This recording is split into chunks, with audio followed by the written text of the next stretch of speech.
Hola amigos, bienvenidos a su programa Salud Digital. Soy el doctor John Olivera y hoy vamos a tratar un tema relacionado al cáncer y esta vez vamos a hablar del cáncer cerebral. Para que nos explique mejor de qué se trata esto, hemos invitado al doctor Carlos Álvarez de la Clínica Álvarez, quien es neurocirujano, a quien le damos la bienvenida. Bienvenido, doctor. Gusto en saludarlo. Y sobre todo para tratar un tema tan importante y muchas veces hasta desconocido por un sector de la población, ¿no? Sí, es posible. O a veces negado, ¿no? Nadie quiere ni imaginarse la posibilidad de tener una lesión en el cerebro, cual fuera esta, ¿no? Claro. Un quiste, una hidrocefalia, una malformación cerebral, menos tener una neoplasia, un tumor en el cerebro. Y de estas, mucho menos pensar que uno puede tener una malignidad que es conocida como cáncer, ¿no? En general. Claro, y sobre todo en neurocirugía tiene un nombre especial, pero es un cáncer cerebral. Claro, y sobre todo que te da o que te afecta a una parte muy importante que es el cerebro. Normalmente, cualquier tipo de cáncer ya es hasta cierto punto, sí, claro, una pesadilla o trágico, pero tenerlo en el cerebro también. Claro, el problema es que una lesión cerebral, no solo el cáncer, sino otras, como bien sabemos, deteriora las funciones básicas del paciente y lo llega a despersonalizar, porque nuestra mente reside en ese mismo órgano, hasta ocasionar la muerte. Es terrible. No es como tener un cáncer prostático o en el pulmón. Uno mantiene sus funciones vitales, toma decisiones, piensa, habla con sus seres queridos. En lo del cerebro uno se deteriora cognitivamente y se aísla, y es terrible. Claro que sí. Ahora, explíquenos un poco, digamos, en el cerebro también existen diferentes tipos de cánceres, ¿no? Explíquenos un poco el tema de la incidencia de los cánceres dentro del cerebro y luego hablamos sobre los tipos. Claro, fíjese, las neoplasias cerebrales no son de ninguna manera las neoplasias, los tumores más comunes del cuerpo humano, para nada. Usted sabe, en caso de hombres hablamos de próstata, hablamos de colon, claro, que es lo más común, ¿no? Mujeres hablamos de cuello uterino, mama, como no, en primer lugar, etcétera. Y cerebro siempre es una neoplasia más infrecuente, mucho más infrecuente que cualquiera de las otras que estamos mencionando. Si bien hay cánceres mucho más raros, probablemente porque el cerebro tiene la singularidad de no tener células en general, neuronas que se reproduzcan.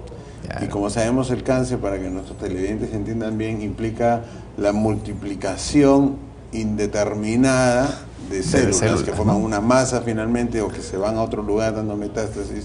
Eso es un cáncer. Y el cerebro, por definición, la neurona que lo forma, no se reproducen.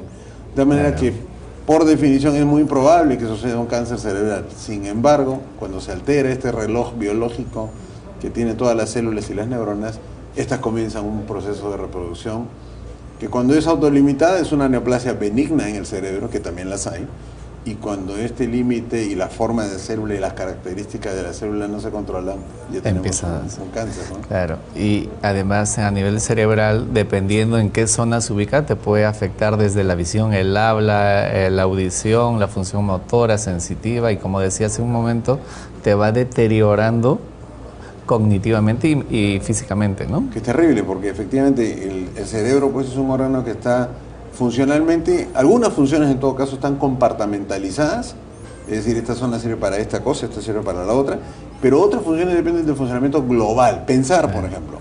Pensar implica todo el cerebro en orden, tener nuestros recuerdos, tener capacidad de decisión, es decir, todo el cerebro se integra para funciones como pensar, para funciones como las emociones, para amar, para tener cólera, todo el cerebro se integra. Pero hay otras que son específicas, efectivamente, como el lenguaje, como mover el hemicuerpo izquierdo, como pestañear o cerrar los párpados de un lado, como mover los ojos, tienen territorios, circuitos muy específicos. Cuando estos circuitos se toman, nos da cuadros específicos que llamamos nosotros signos de focalización. Se paraliza la mitad de la cara, por ejemplo, o dejo de mover el hemicuerpo de un lado. Efectivamente, los síntomas neurológicos pueden focalizarse entonces, aunque a veces cuando, por ejemplo, uno tiene hidrocefalia, para mencionar una enfermedad, se aumenta el líquido dentro del cerebro tal que todas las funciones van mal. Y a veces los tumores, las neoplasias y las malignas en especial, obstruyen la circulación del líquido cefalorraquídeo y no dan molestias por el tumor mismo, dan molestias porque obstruyen otras funciones como la circulación del líquido y generan efectos secundarios tremendos. Claro. Ahora, dentro de los tipos de cánceres que tenemos a nivel cerebral, ¿cómo es que se clasifican estos? Sí, para empezar, hablemos de todos los tumores que pueden aparecer dentro de esta caja inexpansible, rígida que es el cráneo. Pueden haber dos tipos entonces de neoplasias, las benignas y las malignas. Okay. Benignas como un meningioma, claro. Por ejemplo, es una lesión que no infiltra al cerebro, que se autolimita y que si yo la reseco por completo, el paciente está curado. Pero, bueno, recordemos que la meninge son las, si lo podemos decir como las estructuras, las capitas que envuelven el cerebro. De cual, ¿no? De una de ellas aparece tu meningioma. Claro. Puede tener un tumor benigno de un nervio y tenemos un schwannoma. Okay. Que a veces entramos, lo sacamos el schwannoma, ahora incluso se le puede dar hasta tratamiento radiactivo y ese tumor se va reduciendo. Se reduce. Podemos tener un adenoma hipoficiario, que también es muy común, que crece en la hipófisis y que afecta la función visual y que también lo podemos resecar incluso a través de la nariz o podemos irradiarlo. Claro. Estos son benignos. Benignos en el sentido que no infiltran, en el sentido que se autolimitan en su crecimiento. Más los neurocirujanos decimos que cualquier cosa que crezca dentro del cráneo será benigna celularmente, pero es maligna en la medida que afecta la vida, la función del paciente tremendamente. Porque estos van a producir el daño más por la expansión del tamaño. Por el problema de que no entro dentro de ese cráneo. El cráneo no tiene espacio para nada más. Claro. Lo que está dentro del cráneo, eso es lo más que debe haber. Si crece cualquier estructura o aumenta la cantidad de líquido, o crece un parásito, por más benigno que sea el parásito dentro del cráneo, ya no es tan benigno que digamos, porque puede afectar hasta la vida del paciente. Y por otro lado, están los malignos. Estos malignos tienen varias clasificaciones. Una de ellas, por ejemplo, es la que da la Organización Mundial de la Salud, que los clasifica en grado 1, 2, 3 y 4. Una cosa muy sencilla. Donde 4 es la máxima malignidad y donde 1 son estas neoplasias que tienen menos malignidad y que algunos consideran que hasta pudiera considerárseles benignas, en cuanto a que la respuesta al tratamiento es mucho más promisoria y las de tipo 4, su respuesta al tratamiento siempre es mala, siempre deteriora al paciente hasta llevarlo a la muerte, siempre. Y de estos del grado 4, los que más nos asustan desde el diagnóstico son los glioblastomas. El glioblastoma es sinónimo de decir grado 4. Ok. Y este tumor deriva, porque los nombres van dependiendo de qué derivan, ¿no? Es verdad.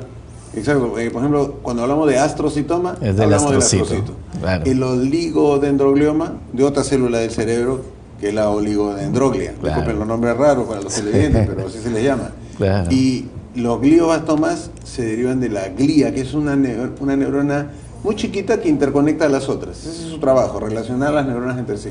Pero a veces esta célula pierde el control de su reloj biológico y va a una fase celular de reproducción que no la detiene nadie. Claro. Estos son los glioblastomas. Claro, digamos que esos son los más temidos por ustedes. Sí, cuando uno ve eso es terrible. Y lo malo es que se presenta en cualquier edad, se presenta en hombres y mujeres, y a veces incluso llega a tener tendencia familiar, por lo que se habla que hay una tendencia genética a veces, y yo tengo casos de pacientes que el abuelo tuvo un glioblastoma y falleció naturalmente, y la nieta tiene un glioblastoma y falleció. Y le dio de niño.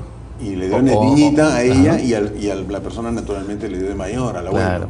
Entonces, pero dos miembros en una familia, tendencia genética, también es posible.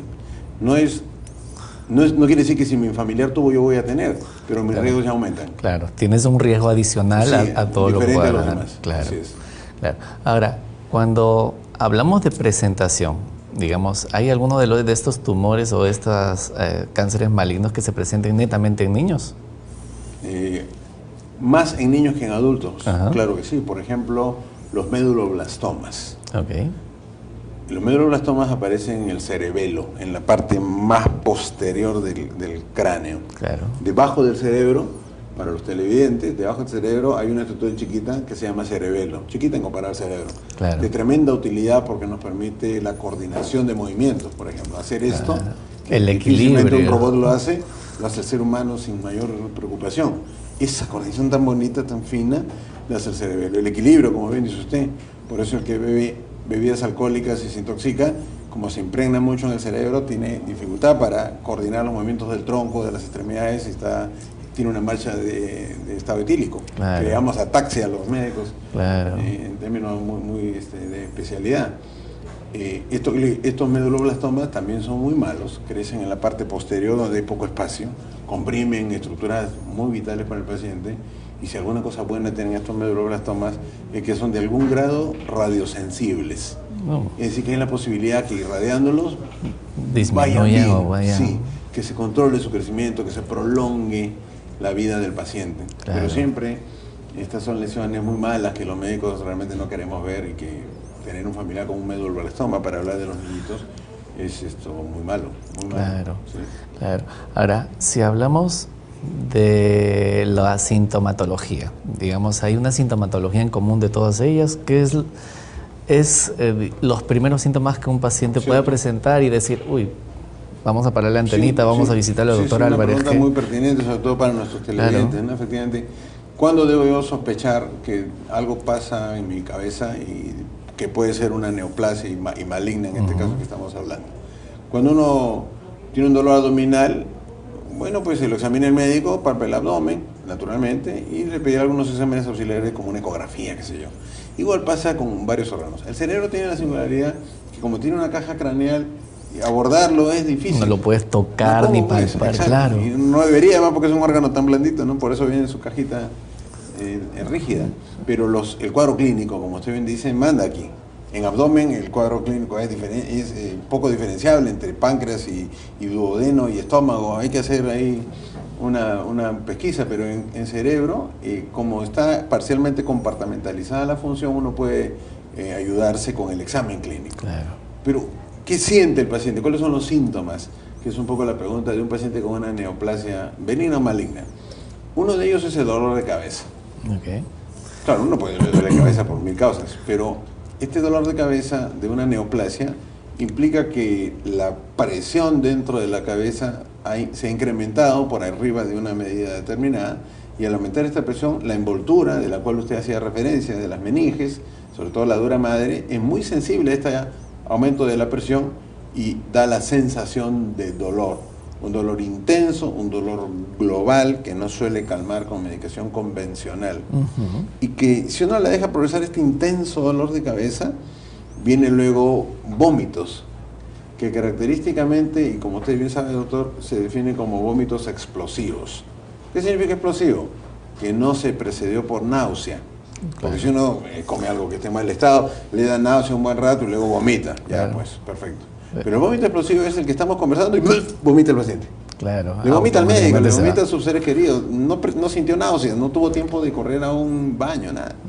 Este vómito explosivo es característico del aumento de la presión en la cabeza junto con el dolor que contamos, y sucede porque toda la estructura craneal inexpansible hace que la presión se vaya sobre un centro en la base del cráneo, en el tronco cerebral, decimos nosotros, claro, que donde se regula el vómito. Entonces, al aumentar la presión allí, el paciente tiene un reflejo de vómito. Serían las dos principales, si se me ocurre a mí, ahora, signos. En lo que se refiere al dolor de cabeza o la cefalea, ¿qué características tiene a diferencia de un dolor migrañoso, por ejemplo? Claro, habiendo tantos dolores de cabeza, uno puede tener cefalea tensionada, puede tener una cefalea en tándem, puede tener una migraña, efectivamente, que tiene sus características semiológicas, decimos nosotros. O sea, uno puede describir, digamos, que escuchándolo al paciente uno ya puede ir deduciendo qué tipo de, cómo calma, qué cómo tipo de dolor tiene, ¿no? Desde cuándo lo tiene, ¿no?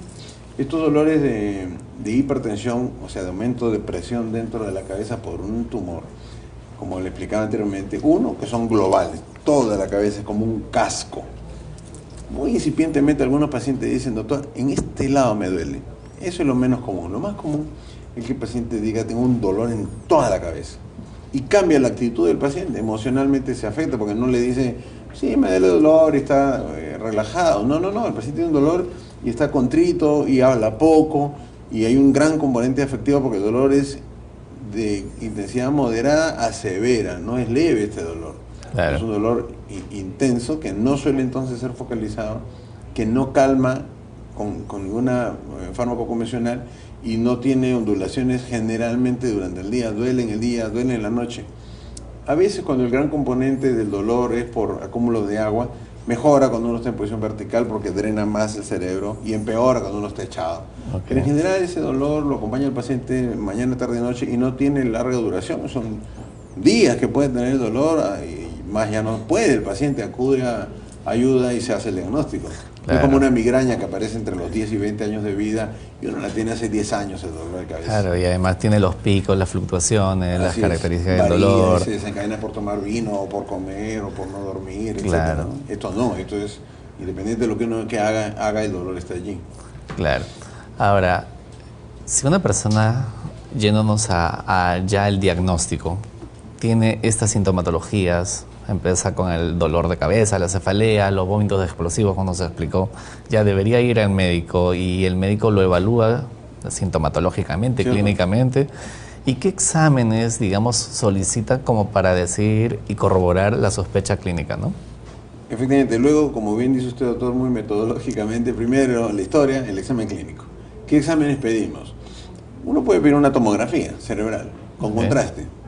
Yo siempre digo que en caso de que el médico sospecha, pues tiene el diagnóstico, la impresión diagnóstica de una neoplasia, debe ir de frente a la resonancia magnética. La resonancia magnética nos permite ver las diferentes calidades de los tejidos en cuanto a su densidad, la cantidad de agua que tiene. Si le ponemos contraste, ve la cantidad de perfusión de vascular. Hacemos la vía de la difusión dentro de la resonancia y nos permite ver qué tanto metabolismo compatible con neoplasia tenga. Es decir, la resonancia nos ayuda.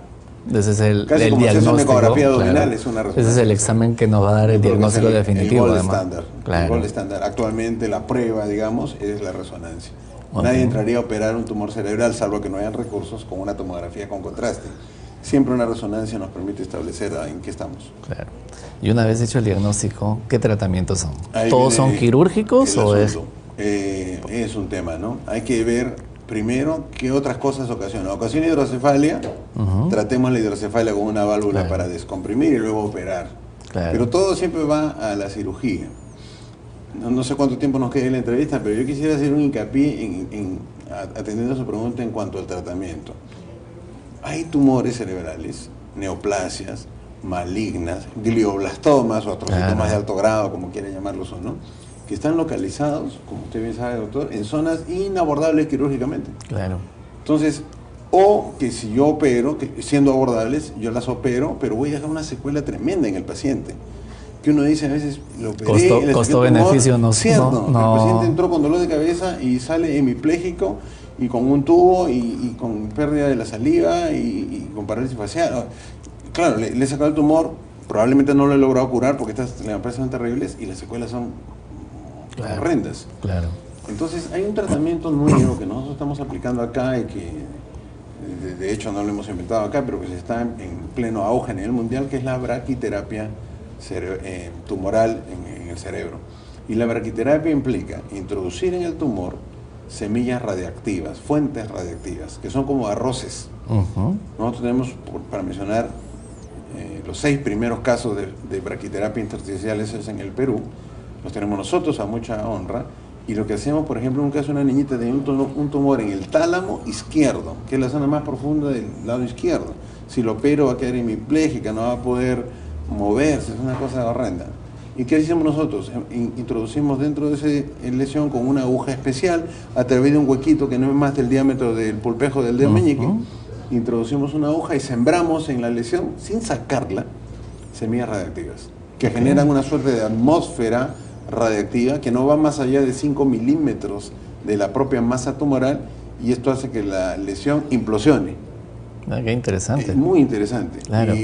Y esta niñita, por ejemplo, de la que me refiero ahorita, ha sobrevivido cuando sabemos que estos glioblastomas no le dan más de 3 meses, 4 meses de vida.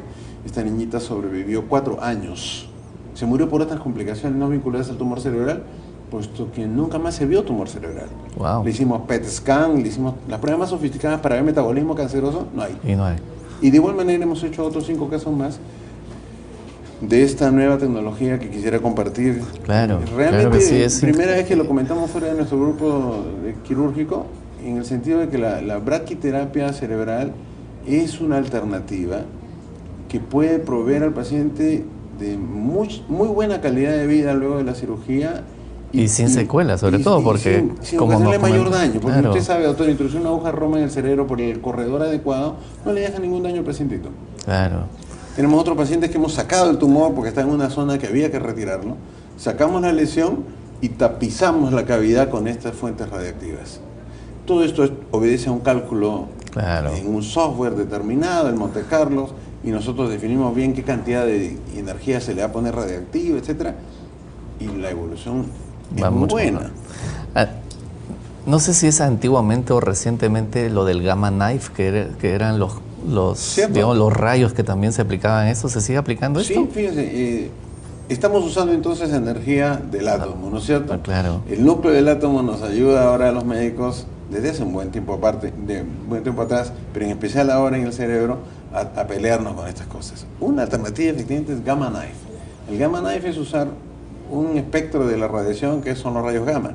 Y estos rayos gamma que tienen una penetración, una longitud de onda, etcétera, determinadas, nos ayudan mucho a tratar cierto tipo de neoplasias. Okay. O sea, tenemos armas no quirúrgicas del tipo de vista clásico, pero como el nombre lo dice, el gamma knife, que es cuchillo gamma, es una forma de decir que sin operar estoy usando una suerte de cuchillo, que es una radiación que viene externa y que trata de conformacionalmente, dándole la forma al tumor, combatir esta neoplasia. Esto es una alternativa. Claro. La diferencia, por ejemplo, con lo que le mencionaba de la braquiterapia es que la radiación es solo dentro del tumor.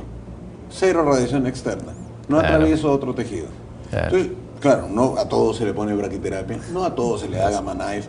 Antes, usted sabe, se hacía la radiación completa del cerebro. Con todo lo que eso significaba. Y que dejaba secuelas mucho más importantes. Y venía lo posterior, que era la radionecrosis. Entonces, efectivamente, hay alternativas modernas, nuevas, para tratar estas neoplasias. Y si uno tiene el problema o un ser querido, no debe acongojarse tanto, sino acudir a los médicos y los neurocirujanos en particular en este caso, que tenemos alternativas para manejar estos casos. Claro que sí.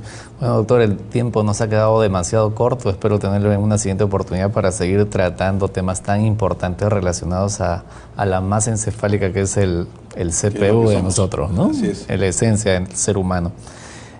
Muchas gracias por acudir al programa y esperamos en verdad tenerlos en otra oportunidad. Siempre un gusto conversar con usted, doctor Olivera. Gracias. Gracias. Bueno, amigos, ya han escuchado al doctor Álvarez. Si usted tiene estos dolores de cabeza frecuentes y ya se acompaña con un vómito explosivo, vaya y corra y busque a su neurocirujano que probablemente le vaya a dar la solución adecuada. No se olviden que prevenir es mejor que curar y nos vemos en un siguiente programa.